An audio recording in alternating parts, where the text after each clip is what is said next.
turn of the 19th century, Boston was a growing, bustling, and robust town.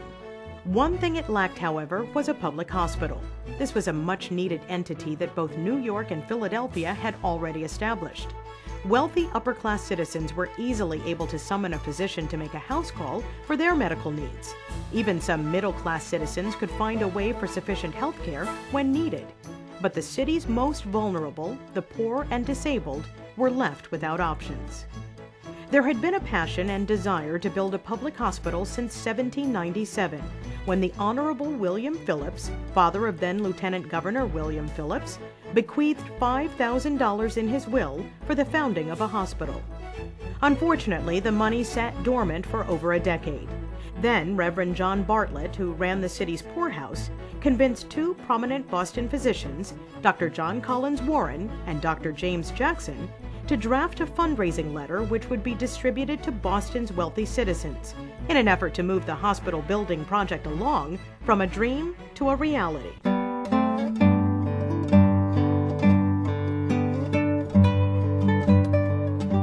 These two doctors were happy to oblige. Warren himself was from a prominent family of Boston physicians. His father, Dr. John Warren, had co-founded Harvard Medical School, and his uncle, Dr. Joseph Warren, a prominent Revolutionary War patriot, died a hero at the Battle of Bunker Hill. On August 20th, 1810, what was known as the Circular Letter was finally ready for widespread distribution. It articulated the great need for a general hospital with the plight of the poor emphasized. Quote, "When in distress, every man becomes our neighbor."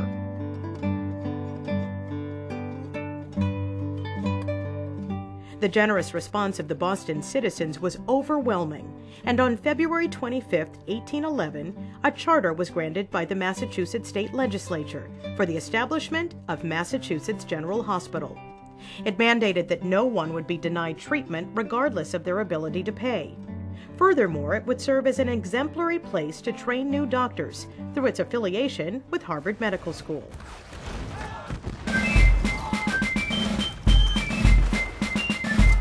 The ambitious project was stalled, however, when financial concerns incited by the War of 1812 slowed additional funding, and it would be 5 years before land adjacent to the Charles River was purchased for construction of the new hospital.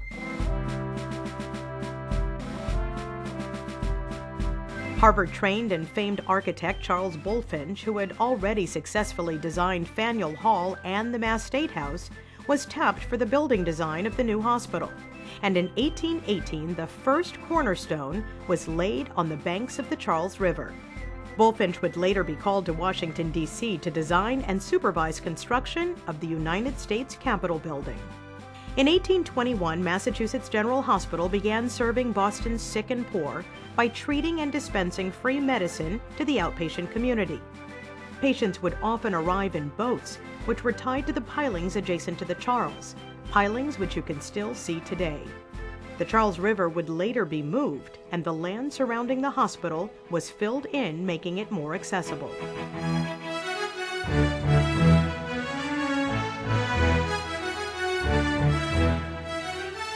The hospital continued to grow, and in 1829 had admitted over 500 patients. Many of them benefited from the generosity of donors who sponsored free board and care for those unable to pay. While expansion efforts were in the offing, Mass General continued to make significant strides and accomplishments in forwarding medical research with its partners at Harvard Medical School. On October 16, 1846, one of the most significant milestones in medical history took place when the use of ether was first demonstrated as a way to put surgical patients to sleep and undergo treatment without pain. You can still visit the amphitheater here on the MGH campus, as it is now a permanent museum to celebrate this achievement. The pivotal moment in the history of Mass General is the public demonstration of anesthesia. And when you think about the impact that that's had on human suffering, there probably isn't another event of that magnitude that can be identified cleanly in the history of medicine. I think it's a great testament to the vision of the leaders of the state that created the hospital and the important course that they set. I think it's a great testament to the culture of this organization, which is so strong and so focused on each and every patient. In 1905, Mass General had the foresight to form the first hospital social service department to better serve the poor population as they needed to navigate an increasingly complex healthcare system. In 1925, they established the first of its kind tumor bank, which allowed them to understand the biology and treatment of cancers. In 1942, under the tragic circumstances of the Coconut Grove nightclub fire, patients were treated with newly innovative burn treatments, and Mass General also created the first blood bank. More recently, in 2001, they opened the Proton Beam Therapy Center, which uses a cyclotron to deliver highly targeted radiation treatment to some of the most vulnerable cancer patients.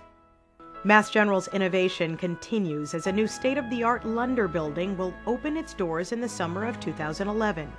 Nicknamed the Building for the Third Century, it is being built with environmentally friendly materials and will include operating rooms of the future and single-room care for all patients. With Massachusetts General Hospital's rich history and its commitment to serving all of its citizens, including many who travel the world to seek our medical expertise, the hospital still strives to fulfill its original tenet: when in distress, every man becomes our neighbor.